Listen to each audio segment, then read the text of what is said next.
좌우에 계신 분하고 다시 한번 인사합시다. 예수님 부활하셨습니다. 그리고 이어서 다시 고백할까요? 당신도 부활할 겁니다. 네, 너무 감사하죠. 어제 저녁엔 이곳에서 예수 전도 다녀와서 본층, 중층 꽉 차게 우리가 부활 ING 먼저 주님의 부활을 찬양하는 시간을 가졌어요. 너무 큰 은혜의 시간이었죠. 오늘 찬양과 또 성가대 찬양까지 정말 너무 큰 은혜라 내려가고 싶었어요. 과연 저렇게 대단한 찬양, 하나님께 올리는 찬양 앞에 과연 제가 설 수 있을까? 참 아름다운 께 매일 새벽마다 기도하지만 하나님 아름답게 찬양하는 은혜, 하나님의 임재함이 있는 찬양 되게 하십시오라고 매일 부르짖는데 너무 감사합니다. 오늘 말씀 마가복음 16장 통해서 부활의 신앙으로 살라라는 걸 좀 나누고 싶습니다. 여러분은 부활의 믿음이 있으십니까? 네, 부활하신 예수님이 오늘 우리가 나눌 마가복음 16장에 보면 11사도 이 제자들을 찾아오십니다. 그들이 모여있는 곳에 부활하신 예수님이 찾아오셔서 칭찬한 게 아닙니다. 믿음 없음과 완악함을 꾸짖으시는 놀라운 일들이 오늘 14절에 기록되어 있습니다. 이는 자기가 살아난 것을 본 자들의 말을 믿지 아니함이로라. 분명 무덤에 가서 부활을 보고 목격했던 사람들이 와서 그 말을 선포했음에도 불구하고 11제자는 믿지 않았어요. 그래서 주님이 직접 그들을 찾아가셔서 14절에 주님의 그 부활의 그 복음을 믿지 않는 그들을 향하여 하나님이 책망하시는 일이 본문에 있습니다. 간절히 원하기는 우리 아름다운 교회와 이곳에 예배하는 여러분 모두는 절대로 이 믿음이 없어 주님께 책망받는 일이 일어나지 않길 예수님의 이름으로 축복합니다. 그러려면 우리는 부활을 믿어야 됩니다. 부활의 믿음이 없는 자, 부활의 신앙이 없는 자, 부활을 의심하는 자, 분명 주님이 이 땅에 오실 때 책망할 거라고 저는 확신합니다. 그러니 오늘 우리 이곳에 예배자로서 있는 여러분만은 절대로 부활의 신앙을 버리지 마십시오. 부활의 믿음에서 흔들리지 마십시오. 그렇게 붙들고 버티고 견디고 주 앞에 서서 주님이 잘했다 칭찬받는 여러분 되길 예수님의 이름으로 축복합니다. 제자들의 찾아오기 전에 오늘 우리가 읽은 성경 본문의 내용이 등장합니다. 마가는요 3명의 여인에게 집중합니다. 막달라 마리아, 야고보의 어머니 마리아, 살로메. 그들은요 예수님이 죽으신 다음에 슬픔의 무게에 짓눌려서 절규하고 절망하면서 시간들을 보내고 있었어요. 그런데요 그들이요 갑자기 일어나서 향품을 들고 새벽 이른 아침에 예수님의 무덤을 향하여 달려갑니다. 그들을 일으킨 힘이 뭘까요? 지금 아직 상황이 완전히 해결되지 않은 이 문화적 분위기 상황에서 이 세 여인들이 향품을 들고 무덤으로 갈 수 있었던 그 힘이 어디서 났을까요? 아마 주님께 대한 사랑이 아니었을까요? 이 여인들도 아직 부활을 믿지 않습니다. 부활을 목격하지 않았습니다. 그럼에도 불구하고 이들이 일어나 주님이 묻힌 무덤을 향하여 나갈 수 있었던 건 주님께 대한 사랑이었어요. 이 사랑을 중지시키거나 이 사랑의 불을 끌 수 있는 사람은 이 땅에 존재하지 않았어요. 3명의 여인들 불타오르는 사랑의 마음을 갖고 이 향품을 준비하여 예수님의 무덤으로 나갑니다. 그런데요 이 여인들을 한번 보십시오. 마가복음 15장 40절에도 나와 있지만 예수님이 십자가에 달리셨을 때 끝까지 십자가 아래에 와서 있던 사람들이 이 여인들이었다는 겁니다. 베드로는 예수님을 부인하고 떠나갔죠. 모든 제자는 등을 돌린 상태에서 이 여인들은 예수님의 십자가 바로 밑에까지 와서 끝까지 주님의 죽으심을 목격했던 사람들이라는 거예요. 또 하나 더 나가서 마태복음 27장 59절에 보면요 놀라운 일이 일어나요. 이들은 단순히 예수님의 십자가 밑에만 있었던 것이 아니고 아리마대 부자 요셉이 빌라도에게 예수님의 시체를 달라고 해서 무덤에 장례를 치를 때 그 무덤까지 따라왔던 유일한 세 명의 여인이었다는 걸 우리가 성경을 통해서 발견할 수 있습니다. 마가복음 15장 47절에 그래서 이렇게 기록합니다. 막달라 마리아와 요새의 어머니 마리아가 예수 둔 곳을 보더라.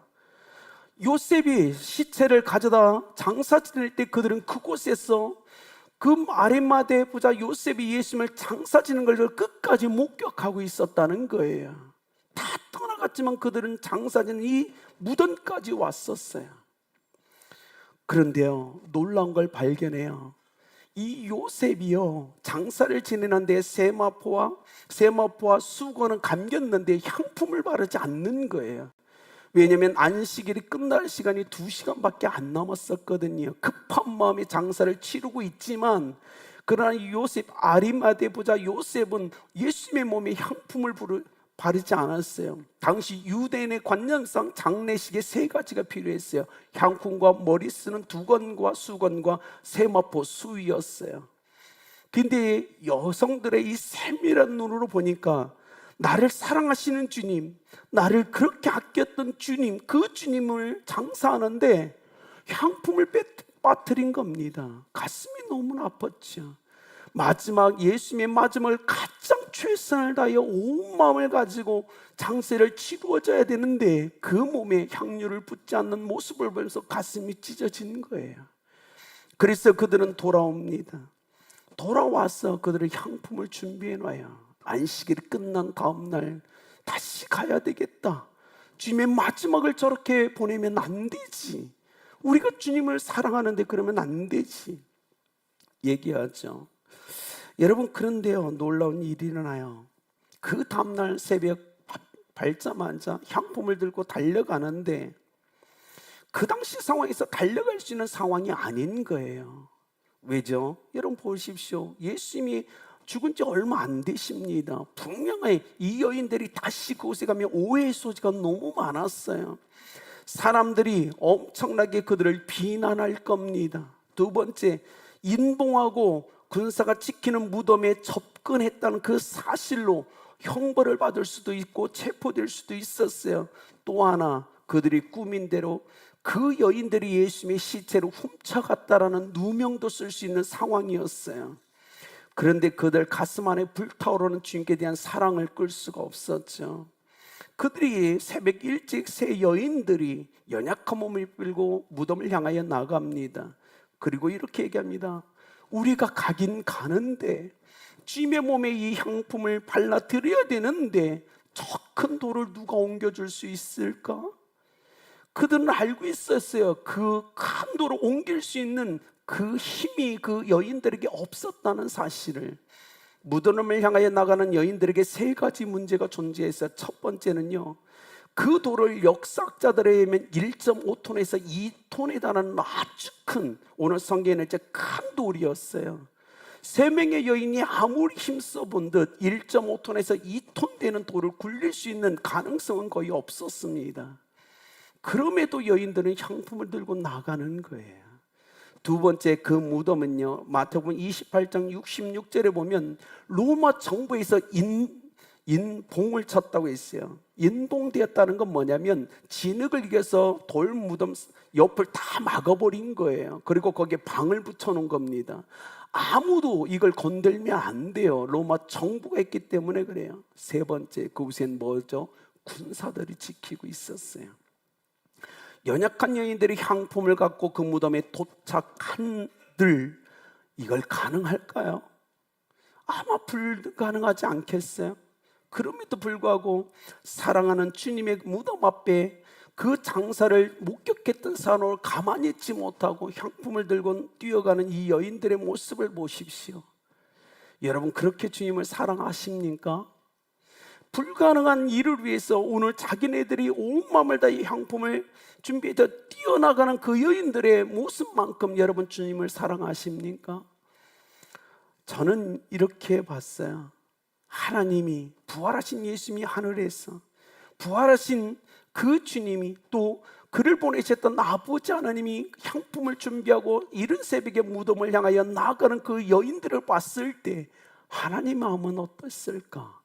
부활하신 예수님의 마음은 어땠을까? 감동했지 않을까요? 기뻐했지 않았을까요? 불가능한데도 불구하고 그 향품을 준비하고 무덤을 향하는 그 주님께 대한 그 마음이 얼마나 귀합니까? 어떤 성경학자들은 그들을 비평할 거예요. 부활의 믿음도 없으면서 쓸데없는 짓 하고 있어. 정말 그럴까요? 아닐 것 같아요. 제가 믿는 하나님은 그 여인들을 보면서 감동받았을 것 같아요. 불가능한 일을 위해서 향품을 준비하고 나아가는 그 여인들의 믿음의 그 사랑의 발걸음 한 발짝 한 발자국을 저는 주님이 기억하셨다라고 저는 확신합니다. 왜냐면요, 그들에겐 소망이 있었죠. 근데 갔는데 성공했나요? 아니요. 오늘 우리가 성경을 다 봤지만 그들의 소망은 성취되지 않았어요. 왜요? 예수님이 부활하셨거든요. 도착해서 보니 돌문이 굴려진 겁니다. 주님이 없은 거예요. 부활하신 거예요. 여러분, 이 향품 준비하게 정성스럽게 준비한 향품이 쓰여지지 않았다는 것, 그것이 오히려 하나님께 영광이 되지 않았을까요? 여러분, 그 마음, 저는 우리 아름다운 교회가 이 새 여인처럼 그렇게 주님을 사랑하는 모습을 보기를 원합니다. 불가능하지만, 다른 사람 보면 쓸데없는 짓이지만 그럼에도 불구하고 우리가 주님께 대한 사랑의 마음 때문에 움직여가는 인생, 주님께 다가가는 인생, 그 인생을 우리가 살아야 되지 않을까요? 여러분, 이 여인들 보십시오. 도착해 보니까 무덤 문이 열려 있는 겁니다. 군사들이 옮겼을까요? 아니죠. 군사들이라도 정부가 임봉한 것을 떼거나 열면 그들은 처벌을 받게 돼요. 그들이 아니에요. 그래서 마태복음 28장 2절에서 4절은 이렇게 얘기합니다. 큰 지진이 나면 주의 천사가 하늘로부터 내려와 돌을 굴려내고 그 위에 앉았는데 라고 얘기했어요. 그 형상이 번개 같고 그것은 눈같이 흐이거늘. 여러분, 이 쭉 말씀을 보세요. 자, 군사들이 지키고 있는데 큰 지진함이 하늘로부터 천사들이 내려옵니다. 돌을 굴리는 걸 보고 군사들이 어떻게 됐다고요? 마지막 절에 지키던 자들이 그를 무서워하여 떨며 죽은 사람과 같이 되었더라. 기절한 겁니다. 여러분, 지진이 나면서 천사가 내려서 돌을 굴리는 모습이 얼마나 두려운지 그들이 두려워 떨면서 기절했어요. 그런데요, 그들이 기절했을 때 여인들이 무덤에 도착했는지, 아니면 여인들이 도착하기 전에 그들이 정신 차리고 깨어 일어나 대제사장도와 장로들에게 가서 보고했는지 성경은 얘기하지 않아요. 언제 여인들이 도착했는지에 대해서 성경은 함구합니다. 그러나 이 여인들이 왔을 때 이미 돌은 굴려져 있었다는 거예요. 빈 무덤을 확인하는 증인으로 주님은 세 여인을 선택하십니다. 당시 유대적 문화상에서 성인 2명 이상이 증인이 되어야 되지만 주님은 그 시대의 상식을 뛰어넘는 하나님의 방식으로 세 여인을 부활의 증인으로 먼저 선택하십니다. 주님은 철저하게 이 땅의 방법이 아니고 하나님의 방법으로 하나님의 뜻을 이루어가고 계셨어요. 자, 첫 번째 부활의 증인이 등장하죠. 누구죠? 천사입니다. 부활의 첫 번째 증인은 천사였어요. 주님이 부활하신 후에 무덤에 천사를 남겨놓습니다. 그리고 천사들은 무덤을 찾아오는 여인들과 제자들에게 무덤을 보여줍니다. 그리고 얘기하죠. 예수님 부활하셨다 라고 얘기합니다. 들어와서 직접 확인해봐라. 예수님 부활하셨다. 부활의 첫 번째 증인으로서의 사명을 감당한 천사들이었어요. 천사들이 여인들에게 얘기합니다. 너희가 십자가에 못 박힌 나사렛 예수를 찾느냐라고 질문합니다. 그리고 얘기하죠. 그가 살아나셨다 라고 얘기합니다. 예수님 살아나셨습니다. 여인들이 향품을 준비했고 그 향품을 쓰진 못했지만 주님은 살아나셨습니다. 여러분, 그것이 놀라운 은혜 아닙니까?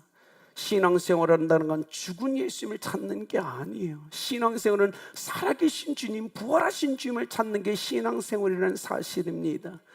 이 시간 우리 옆 사람에게 얘기해 주시다. 예수님 살아나셨습니다. 다시 한번요. 예수님 살아나셨습니다. 예, 이건 중요한 거예요. 예수님 살아나셨어요. 우리가 예수님이 살아나셨다고 믿는다면 이젠 우리에게 죽음은 두려움이 아닙니다.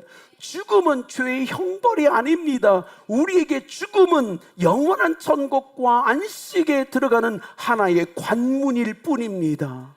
죽음은 우리에게 문이 되었어요. 천국에 들어가는 문이에요. 우리는 죄의 형벌이 아니에요. 예수 그리스도를 구주로 영접한 그리스도를 믿는 아름다운 형제와 자매들이요, 우리의 죽음은 죄의 형벌이 결코 아닙니다. 우리의 죽음은 영원한 천국으로 들어가는 관문 하나의 문일 뿐입니다. 그러니 죽음을 두려워하지 마십시오.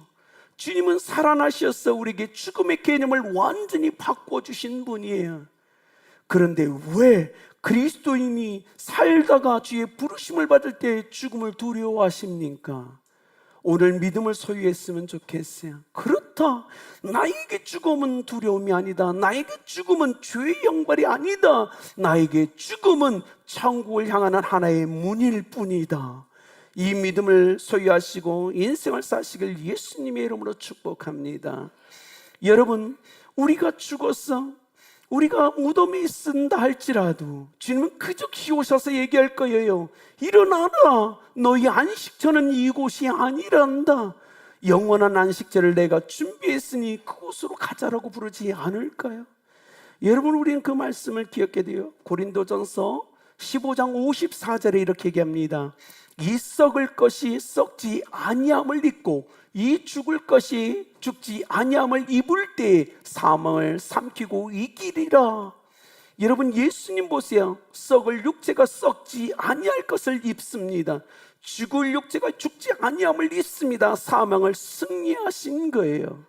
여러분 보십시오. 흙으로 돌아갈 야이로의 딸을 부활시키신 주님, 흙으로 돌아갈 야이로의 아들을, 그 아들 나인성 과부의 아들을 부활시킨 주님, 그리고 나사로를, 흙으로 돌아갈 나사로를 일으키신 주님은 우리 인생의 부활이라는 이 맛보기를 보여주셨고, 마지막으로 주님이 부활하신 후에 부활을 확증해 주셨다는 사실입니다. 이것이 얼마나 놀라운 거예요. 당시 종교 지도자들은 예수님을 신성 모독죄로 십자가에 못 박았어요. 그런데 죽음에서 부활하심으로 예수님은 팀 켈러 목사님이 얘기한 것처럼 모든 혐의를 벗으십니다. 그렇지 않습니까? 더 나아가서 존 스타트 목사님이 얘기한 것처럼 예수님은 부활을 통해 신성모독이란 판결을 뒤집어서 신성모독이 아니다라는 걸 선포해 주셨다는 사실입니다. 이 놀라운 은혜, 캔터버리 대주교에 있던 마이클 램지는 그래서 이렇게 선포합니다. 부활이 없는 복음은 그저 복음의 마지막 장이 없는 것이 아니다. 그것은 복음이 아니다라고 얘기했어요. 여러분, 복음에서 부활이 빠진다면 모든 복음의 마지막 장만 사라진 게 아닙니다. 복음에서 부활이 없다는 건 그것은 복음이 아니다라는 사실입니다. 우리는 이 부활의 복음을 믿습니다. 아멘. 우리는 평생에 이 믿음을 갖고 인생을 살아가야 되는 것이에요. 마리아의 이야기를 듣고 세예연의 이야기를 듣고 베드로가 불이 나게 무덤을 향하여 옵니다. 누가복음 24장 12절에 그리고 무덤을 보니까 주님이 입으셨던 수의였던 세마포와 머리를 감쌌던 수건만 개켜져 있는 거예요. 예수님은 부활하시면서 그 몸에 요셉이 주었던 수건과 이 세마포 수의를 그곳에 벗어놓으며 부활을 선포하고 계셨어요. 사랑하는 여러분, 왜 그것이 부활의 증거가 될까요? 우리는 믿어야 됩니다. 여러분이 죽고 부활할 때 여러분도 짓고 있는 옷을 입고 있지 않을 거라는 사실입니다. 여러분, 우리가 죽고 부활할 때 우리의 남은 후손들이 우리의 몸에 입혀진 수의를 입고 있지 않아요. 우리가 부활할 때는 하나님이 우리를 위해 준비한 영원한 그 옷을 입고 있음을 믿으시길 바랍니다. 예수님 부활하신 증거로 수건과 세마포를 남겨놓으셨어요. 여러분, 이 땅에 있는 것 가지고 하늘나라에 못 갑니다. 주님은 그래서 다 남겨주셨어요. 부활의 증거로. 그러면서 우리에게 선포하셨어요. 너희들도 부활할 때 너희가 수의를 입었던 그 모습으로 가는 게 아니다. 하나님이 너희를 위해 준비한 영원한 옷을 덧입고 영원한 하늘에 간다라고 지금 보여주고 계시다는 사실입니다. 여러분 기뻐하십시오. 우리가 죽고 부활할 때 영원한 옷을 덧입은 건, 그 옷은 이 옷과 아주 비교도 안 될 영광의 옷이라는 사실을 믿으시길 바랍니다. 미국 보스턴에 고든 코넬 신학교가 있어요. 많은 선교사님도 이 학교죠. 이런 미국의 그 대학들은 이렇게 크지 않아요. 큰 대학이 몇 개 있지만 대부분 좀 작습니다. 보스턴에 있는 고든 코넬, 많은 선교사님이 이곳에서 공부들 많이 하고 있죠. 이 학교를 세운 사람이 러셀 코넬이라는 사람이에요. 코넬은 남북전쟁 당시, 미국의 남북전쟁 당시 북군의 지휘관이었어요. 막 전쟁을 하다가요, 밀려서 후퇴하면서 자기가 가지고 있던 지휘도라는 칼이 있잖아요. 장군들이 갖고 있는 그 칼을 놓고 후퇴한 거예요. 그것이 자기에 너무나 수치되고 너무나 아픔이 뒤에서 자책하고 있는데, 그 모습을 지켜보던 옆에 있던 링이라는 한 군사가 그가 가슴 앞에서 혼자 몰래 남군이 포진하고 있는 적진을 향하여 나갑니다. 그리고 몰래 장군이 놓고 이 칼을 찾고 돌아오다가 마지막에 총을 맞고 쓰러져요. 그때 이 코넬 대령이 쫓아가서 그를 부여안고 말합니다. 혼자 그렇게 하면 죽는 줄 몰랐느냐라고 질문을 해요. 그때 링이 코넬 대령에게 이렇게 얘기합니다. 나는 죽음을 두려워하지 않습니다. 부활하신 예수님께서 나와 함께 하시기 때문입니다. 대령이여 들으시오. 나는 죽음이 두렵지 않습니다. 부활하신 주님이 나와 함께 하십니다. 그가 그리고 숨을 거둡니다. 코넬 대령이, 그는 무신론자였고 그는 회의론자였어요. 그런데 자기가 놓고 그 검을 가지러 갔다 오면서 죽은 링을 껴안고 그가 선포한 부활의 신앙 앞에 그의 믿음이 완전히 무너집니다. 그래서 그가 그 자리에 무릎을 꿇고 이렇게 얘기합니다. 예수님을 영접하고 예수님을 고백하면서, 주님, 링이 믿는 하나님을 위해 제 목숨을 바치겠습니다. 링이 고백한 그 주를 위해 제가 남은 인생을 전부 바치겠습니다. 전쟁이 끝나고 돌아와서 그가 신학교에 가서 공부를 하고 목사가 됩니다. 자기 전 재산을 전부 털어서 세운 학교가 바로 코넬 신학교였어요. 링이 가졌던 부활 신앙이 코넬의 인생을 완전히 바뀌었지. 나중에 한 대학과 합병하면서 고든 코넬이라고 이름을 다시 개명합니다. 여러분, 우리는 기억해야 되죠. 오늘 본문에 나오는 이 여성들 처음부터 부활신앙이 있었던 게 아니란 사실. 8절을 보십시오. 여자들이 심히 놀라 떨며 나와 무덤에서 도망하고 무서워하며 아무에게 아무 말도 하지 못하더라. 이 여인들의 모습은 분명 부활을 믿는 사람들의 모습이 아니에요. 여자들이 심히 놀라 떨며 나와 무덤에서 도망하고 무서워하여 아무에게 아무 말도 하지 못하더라. 여러분, 이들에겐 처음엔 부활에 기대감이 없어서 이렇게 두려워했어요. 이렇게 도망쳤어요. 아니, 이들뿐만이 아니죠. 제자들도 동일했다는 사실입니다. 그러나 부활하신 주님이 그들을 만나주면서 그들의 불신앙, 그들의 회의가 그들이 그 불신앙과 회의를 넘어서면서 부활의 믿음과 생명과 신앙을 소유하는 자리에 서게 될 수 있었다는 사실입니다. 여러분, 중요한 것, 여기 있는 우리도 부활을 믿지 못할 수 있어요. 우리는 연약하기 때문에 그래요. 그러나 그렇게 인생을 마치면 안 된다는 사실입니다. 세 명의 여인과 제자들처럼 우리가 부활을 믿지 못할 수도 있지만 그곳에 머무르면 안 되고, 주의 은혜를 통해서 불신앙과 회의를 넘어서서 마침내 부활의 믿음과 부활의 신앙과 부활의 생명을 소유하는 믿음의 자리에 도달해야 되지 않을까요? 주님이 우리에게 그걸 요구하지 않을까요? 만약에 우리 아름답게 성도님들 여러분 중에 부활의 믿음이 있고 부활의 생명을 소유한 자라면 그걸 빼앗기지 않도록 평생을 싸우며 인생을 달려가십시오. 그러나 아직도 그 믿음이 없다면 간절히 원합니다. 여러분의 불신앙과 회의를 넘어서서 영원한 부활의 생명과 믿음과 신앙을 소유한 자로 주 앞에 서시길 예수 그리스도의 이름으로 축복합니다. 기도하시겠습니다. 하나님 감사합니다. 예수님이 부활하셨습니다. 그러면서 우리에게 부활의 영원한 생명, 하나님 부활의 영원한 믿음, 부활의 신앙을 허락해 주셨습니다.